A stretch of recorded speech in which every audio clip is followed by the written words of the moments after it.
For my final project, I decided to try to do a continuous level of detail of the Earth's surface with using a displacement map, so we actually get real elevation points on the Earth's surface. And I'm using an actual elevation dataset of the whole entire globe, and I'm also applying a texture map, so imagery, ortho imagery of the Earth onto the surface as well.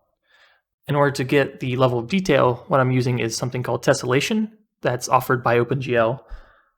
And what tessellation is you take a geometric primitive, you send it to the shader, and the shader decides how much to tessellate the primitive, and then tessellation means it takes that primitive and it subdivides it into smaller primitives of either the same type or a different type, and then it renders those primitives. As an extra step, you can also apply transformations to the generated sub-primitives.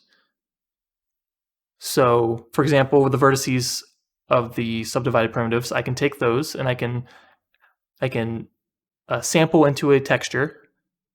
In this case, it's the elevation texture. I sample into the elevation texture for that point on the Earth's surface of that vertex, and I see, okay, what is the elevation at that point? How much should I displace this vertex in order to get the desired elevation? So if you tessellate more, you get more sample points into the texture, and therefore your surface has a higher resolution. You have more detail of the elevation at that point on the Earth. So I'm going to launch up my program now. It's going to take a couple seconds because it has load textures. And right off the bat, you see that we have the Earth, and we're looking at Europe right now. So what I'm going to do is actually zoom in, just so you can see that it indeed is 3D. So it's 3D for sure. We have displacement, and what I can do is actually readjust the camera so it's looking at it from the up axis is aligned with the normal of the Earth at this point. So we have this mountain range here. You can see looks pretty good. One thing I want to show off is the actual tessellation in action, but the issue is YouTube's compression algorithm is going to make this look ugly, so let me actually lower the tessellation and then switch to wireframe. And you can see these are the actual squares that we start with from the CPU. These are the tessellation patches, as they're called. So this is the lowest amount of resolution that you can have. And what I want to show is the actual tessellation in action. So you can see subdivides and subdivides. And I also want to show that the level of detail indeed works. So I can actually lower this factor so it's less obvious. But as I get closer, it tessellates more and more. As I get further away, it tessellates less and less. So let me put this back to where it was. I'm going to switch back to triangle mode because that probably looks ugly in the video. And I'm going to show you one of the issues that I ran into whenever I was doing this. So that issue is called swimming, and you can kind of see it here. It happens whenever we're applying our level of detail, which ends up tessellating primitives differently, and then that means that you have vertices that are actually moving across the surface of the Earth, and therefore they're sampling different locations into the elevation texture and then getting different elevation displacements applied. So what happens is as you move your camera, it looks like the vertices of the Earth's surface are moving up and down and therefore swimming. What I did to solve this was actually to be less ambitious with the resolution of the terrain. So what I can do is I can cap off the amount of tessellation that I'm doing at, say, something like 16, somewhere around there. The OpenGL maximum for this is 64. That's a little bit ambitious whenever you're trying to avoid swimming. So as you can see, swimming's already greatly reduced just by doing that. But what we can do, we can still see a little bit of swimming around here.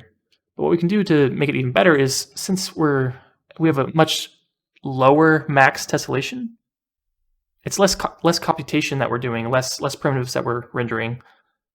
So we can actually increase our tessellation amount, and then it pretty much eliminates swimming altogether. But the trade-off here is that you get a little bit less level of detail range. You still get some. I'm not going to, I guess I can switch to wireframe, but maybe not. It looks kind of bad. But you're still getting your level of detail, not quite as much, because you have to be further away from the Earth for it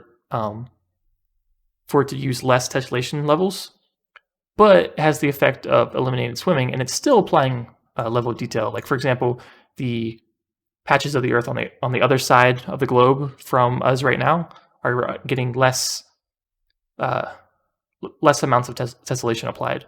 So now I'm actually going to go to the Himalayas to show the part of this data that this really struggles with. So I'm actually going to readjust the camera.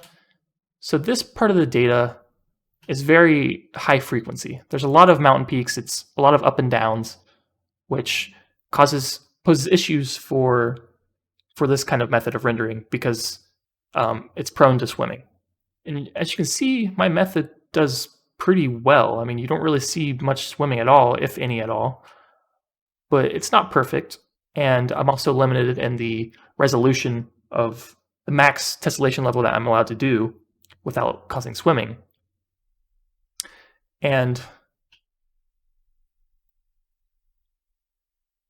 that brings me to my next point, which is the solution to have high resolution tessellation and eliminate swimming is actually a hybrid approach between the CPU and the GPU. Currently, I'm doing all the tessellation, all the level of detail on the GPU, but alternatively, you can do some on the CPU, specifically feature-based. So, for example, I see that this part of the Earth is very flat, so I don't actually, I actually make this a larger patch that gets sent to the GPU, and then also tell the GPU, hey, don't tessellate this very much because it's flat.